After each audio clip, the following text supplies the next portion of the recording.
Senhores telespectadores, bem-vindos aos Horizontes da Memória, horizontes que hoje se chamam Mais Vale Tarde que Nunca.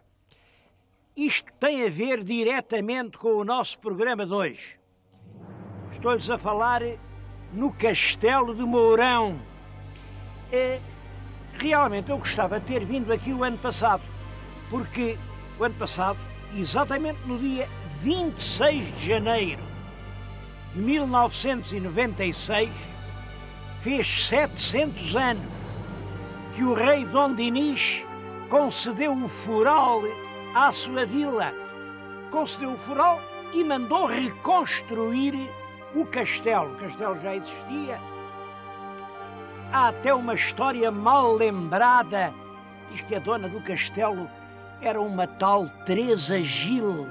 Uma Teresa Gil que era amiga de um cavaleiro que lhe o deu. Bom, mas isso faz parte da história muito antiga que já ninguém lembra. O certo é que a partir do reinado de Dom Dinis, estas terras do Alentejo, apesar de ficarem já do outro lado do Guadiana, passaram a fazer parte do Reino de Portugal. E eu isso acho que é uma história mal lembrada, muito bonita, muito bonita. Sabem que o nosso rei Dom Dinis era filho do Dom Afonso III, o Bolonhês. Bolonhês porque era conde de Bolonha. Bolonha era uma importante cidade francesa. E ele tinha casado com a velha condessa. Bom, depois veio para Portugal, foi rei de Portugal e casou outra vez. É claro, aqui isto não podia deixar de levar a velha condessa a protestar. Então como é que é isto? O meu marido está vivo, agora casa outra vez. Mas casou com uma filha de Afonso X, rei de Castela, o famoso Afonso o Sábio. Aquele das cantigas de Santa Maria, que fez aquela cantiga em Faro, a gente já lá esteve a ver, na Porta de Faro. É um homem muito ligado à história de Portugal. E tinha uma filha, Dona Beatriz, filha fora do matrimónio, não tinha com quem a casar. Olha, casou-a com aquele rapaz, Afonso, rei de Portugal, apesar dele já estar casado lá na França. Essa Dona Beatriz foi uma grande rainha. Nunca se esqueceu da ternura que devia ao velho pai, porque o pai dela, o Afonso o Sábio, acabou assim um bocado... Ele não acabou destornado, deram-lhe a cidade de Sevilha para ele acabar, mas acabou um pouco à margem de tudo. E a filha, a rainha de Portugal, foi fazer-lhe companhia nos últimos tempos de vida. Foi para lhe pagar essa amizade, essa solidariedade nas horas infelizes que Afonso o Sábio lhe deu as terras alentejanas que ficam do outro lado do rio Guadiana. E foi exatamente por isso, porque eram terras já aqui em plena Extremadura espanhola, que os nossos reis tiveram o cuidado de as defender bem defendidas. Eriçaram-nas de castelos. Aqui, mais ou menos ao longe, pode-se ver, além deste castelo de Mourão, o Alandroal, Terena, Monsaraz, Nodar, e agora já do lado da fronteira, castelos que também foram portugueses, de Alconchel, de Olivença. Eu gostava imenso de um dia fazer um programa a percorrer estas 7 fortalezas. Um programa com 7 castelos. Claro que não é possível, mas pelo menos hoje eu prometo não acabar o programa sem ir àquele que se vê ali na nossa frente, no alto daquele outeiro, o velho castelo de Monsaraz. Com a rainha Dona Beatriz, relaciona-se uma história curiosa. Aproveito estar agora aqui, dentro do Castelo de Mourão, que se lhe deve, para a contar. A rainha era uma senhora muito elegante. Deve ter sido uma das primeiras mulheres em Portugal que usou vestido de cauda. Como sabem, o vestido de cauda tem uma grande cauda de pano, naturalmente. Puseram-lhe a alcunha da caudata. Agora, imaginem, para que é que uma mulher quer assim uma cauda tão comprida no vestido? Havia uma superstição popular que era a de que os judeus tinham um rabinho. O vestido da rainha não era senão para tapar o rabinho. E aqui ficou a rainha Dona Beatriz com fama de ser judia, porque tinha o tal vestido. Isto podia ser uma lenda, não? Não era, não era. Como sabem, Dona Beatriz é a mãe do Dom Dinis é o bisavô ou trisavô de Dom João I, que também, por sua vez, é o trisavô, não sei o que, de Dom Sebastião. E o Dom Sebastião descende diretamente da tal Rainha Beatriz e andava preocupadíssimo. Querem lá ver que eu tive uma ascendente judia? Então não é que um belo dia veio ao mosteiro de Alcobaça, chamou os pedreiros, mandou meter o ferro na lousa sepulcral e remexeu os despojos mortais da Rainha Beatriz para ver se era verdade o que o povo dizia, para ver se a rainha tinha cauda, como aos gatos. Claro que não. Claro, a rainha não tinha cauda. Ele ficou muito contente, afinal, a tetravó não era judia.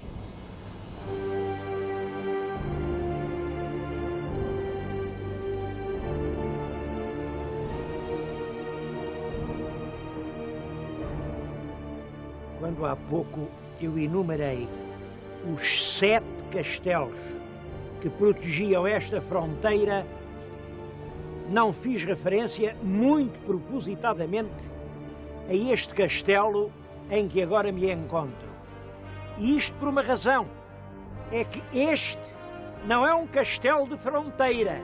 Nessa altura não havia fronteira, não havia reinos de Portugal nem Espanha. O que havia era o rio Guadiana. Estou-lhes a falar nem mais nem menos que numa fortaleza de há milhares de anos. Os arqueólogos que a têm estudado propõem que isto é dos fins da República Romana, portanto, de há 2000 anos. A localização, o meu telespectador, se olhar bem ao longe, vê ao longe o Castelo do Mourão, onde estivemos há pouco, vê-se alvejar no cimo do monte. É aqui na região de Mourão.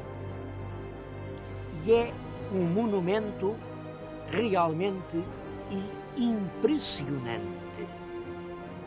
Eu comecei por dizer que este programa se chamava Mais Vale Tarde que Nunca, mas confesso que hesitei, porque talvez devesse pôr-lhe outro nome. Venha ver enquanto é tempo.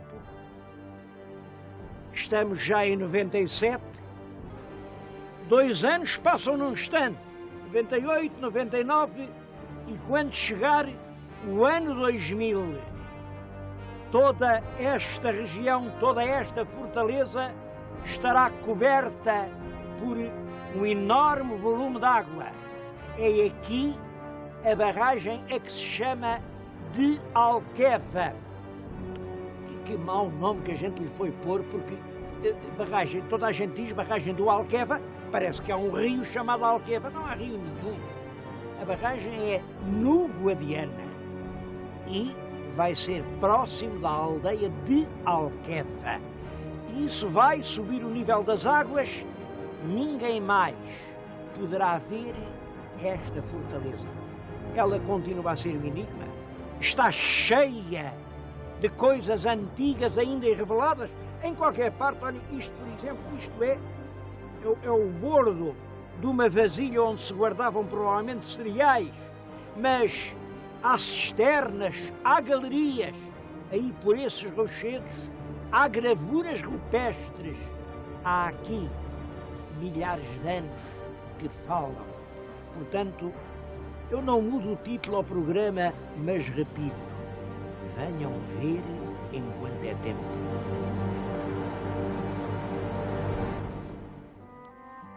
Perto de Mourão fica a vila de Monsaraz. Bom, Monsaraz é um encanto. Foi já uma terra importante, ela foi conquistada aos mouros pelo rei Dom Sancho II. Naturalmente, quando aconteciam essas conquistas, os mouros ou eram todos mortos ou eram todos expulsos, a terra ficou deserta, mas começou logo o povoamento cristão. É curioso que ainda hoje podemos ver quem foi aquilo que se considera o fundador da Monsaraz cristã. Está aqui na igreja, é um cavaleiro, está no seu túmulo, era um grande caçador. Ele gosta de se representar numa caçada, lá vai ele de falcão em punho e gosta de mostrar depois o seu funeral. É um funeral, é um túmulo muito interessante, uma coisa do século XIII. É dessa altura o castelo. Nós vamos já visitar o castelo. Logo depois da conquista, o rei Dom Sancho deu este castelo aos templários. Como sabem, os templários eram monges guerreiros, eram eles que se encarregavam de defender a fronteira. Bom, e é à volta do castelo que a terra vai vivendo no século XIII, XIV, XV, XVI e chegou a ser uma terra bastante importante. Para se ver o volume da população, devemos hoje reparar nas dimensões da igreja. É um enorme templo. Mas depois aconteceu aquilo que se passou com quase todas as terras amuralhadas. Ali, pelo século XVI, as pessoas, uma a uma, começaram a sentir-se assim um bocado atabafadas, viver cá em cima, isto, cá em cima, tinham que subir e, sobretudo, havia aqui uma coisa pequenina, toda a gente com os olhos em cima de toda a gente, e os impostos e os tributos e os pecados e o diabo, e as pessoas foram pouco a pouco saindo daqui. Saíram para onde? Se olharem bem, avistam uma terra que chamavam o Reguengo. Reguengo vem de rei. Rei em latim é rex. Regis. Regis é o genitivo. Portanto, Reguengo quer dizer que pertencia ao rei. Os reis marcavam sempre, mesmo quando davam as terras aos fidalgos ou às ordens, marcavam uns espaços muito bons, que era para eles, porque eles alguma coisa tinham de ter, naturalmente. Bom, e nos reguengos, com a administração real, a vida não era fácil, mas era um bocadinho mais folgada. Os reguengos tinham boas terras, aqui neste reguengo de Monsaraz, os campos de trigo são magníficos, os vinhos são do melhor que há, toda a gente já ouviu falar nos vinhos de reguengo. Havia realmente, enfim, melhores condições de vida, boa água e, sobretudo, não havia castelo. Não havia castelo, portanto, não havia alcaide, portanto, não havia aquela opressão feudal que mal deixava respirar os camponeses. Então deu-se isto. Quando se chega aos fins do século XIX, já praticamente não há ninguém aqui em cima. Grandes muralhas, altas torres, mas nessas ruas estão completamente abandonadas. Até ao ponto, quando chegou a 1840, o governo não acabou com o Conselho de Monsaraz. mas disse, bom, a cabeça do concelho vai para Reguengos de Monsaraz. E isto ficou aqui uma vila fantasma. Eu ainda a conheci completamente deserta. Pois aqui há umas dezenas de anos aparece curioso que já há o automóvel, pode subir esta estrada que traz até cá acima. Isto é realmente muito bonito para todos os lados. Tem grandes horizontes, estas planícies de Alentejo e, sobretudo, estas ruas, porque tinham ficado intactas. A gente vai aqui pelas ruazinhas e vê ainda aos pórticos, ogivais, vê tudo como ficou. Parece que é uma vila, tem-se dito muito isso, mas que parou no tempo. O que estão a ver são realmente as ruas cuidadas, tudo muito bem caiado, as portas ainda com ferragens, ou são as velhas ou são outras iguais às antigas ferragens do tempo medieval. Uma vida que morreu, ressurgiu e tem hoje uma segunda vida. Entre as coisas mais curiosas que ficaram da terra medieval foi a Sala das Audiências. É um monumento perfeitamente único em Portugal. Vamos lá para falar das audiências, para falar dos senhores juízes e para falar da justiça. Como vão ver, já nessa altura os vizinhos gostavam de dizer mal das justiças. A fachada do tribunal está hoje exatamente como era na Idade Média. De cada um dos lados, duas janelas, agimares era o nome que lhes davam, ao meio um pórtico gótico. Bom, entrava-se e ficava-se em frente dos senhores juízes. Reparem bem, os senhores juízes ainda hoje lá estão. E eu acho que justifica-se uma visita a Monsaraz só para ver estas representações. Aquilo são frescos pintados na própria parede há mais de 500 anos. Há quem diga que aquilo é do século XIV, eu não acredito por causa do trajo, mas é dos princípios do século XV. Ora bem, vemos ali dois juízes. Peço-lhes que prestem muita atenção às figuras. São as figuras que falam tudo. Reparem, o que está vestido de branco, tem uma cara só, olha de frente, é o juiz puro, verdadeiro, é o juiz como deve ser. Há um pormenor em quem parece que nunca ninguém reparou. Aquele juiz tem uma vara vermelha. Ora, quem tinha vara vermelha era o juiz eleito, era o juiz que aqui, estes moradores, esta gente, os homens bons da vila elegiam. Ele podia não saber grande coisa, claro que nunca tinha andado na universidade. A maior parte deles não sabia mesmo nem ler nem escrever. Agora, o que é certo é isto. Ninguém era escolhido para juiz se não fosse um homem de bem. E aquele juiz que ali veem, ponham os olhos nele. É um homem de bem.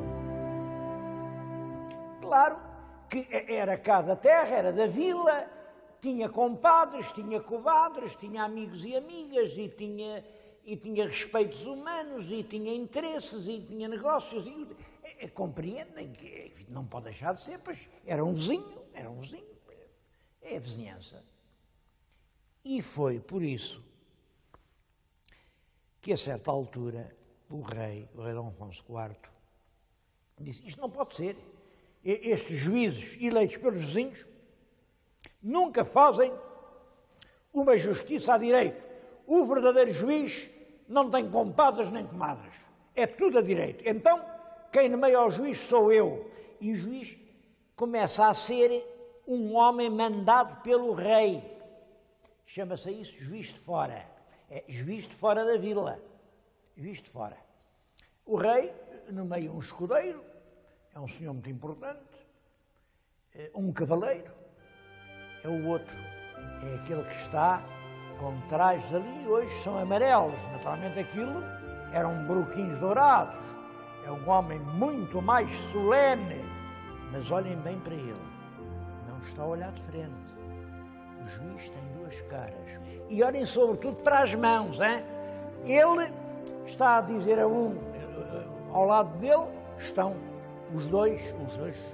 as duas partes, o autor e o réu. Um está-lhe a meter nas mãos um rico par de perdizes. O seu juiz está com umas perdizitas. E o juiz diz, pois pá, tu tens toda a razão. O outro não traz perdizes, traz uma bolsa com dinheiro. Está a tirar uma moeda de ouro e a metê-la na mão do juiz. E a cara do juiz volta-se para ele e está a dizer, claro, tu é que tens razão, tu é que tens razão. É o mau juiz, é o juiz de fora, é o juiz que El Rei mandou. Isto traduz exatamente a situação nos princípios do século XV. Os povos não gostam do juiz de fora. Não gostam por uma razão. Primeiro, o juiz de fora não é um deles, não é um aldeão daqui, não é um homem bom conhecido. É um senhor que vem aqui para estar 3 anos. Acredito que muitos deles quisessem enriquecer, mas havia outra razão. É que o juiz eleito pelos homens bons não tinha salário.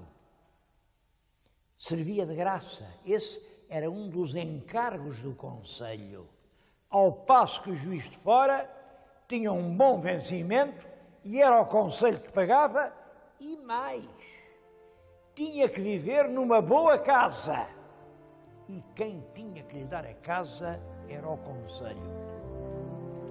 Uma das coisas engraçadas aqui em Monsaraz é que ainda hoje é conhecida a casa do juiz de fora. Que rica casa, pois quem pagava aquilo era o conselho. Bem, o que lhes estive a dizer é a minha opinião, porque não é isto que se costuma dizer. Diz-se que isto representa, lá em cima, reparem, está Nosso Senhor sentado no trono, diz que só a justiça de Deus é definitiva, a justiça dos homens é sujeita a erro, enfim, é rara, é humano, Não acredito que seja isso. É antes um protesto do espírito local, municipal, que se considerava agredido pela invasão dos juízes de fora. É uma opinião, há outras opiniões. O meu telespectador tire-se dos seus cuidados e venha até aqui, a Monsaraz, a olhar para esta singularíssima pintura e forme a sua própria opinião.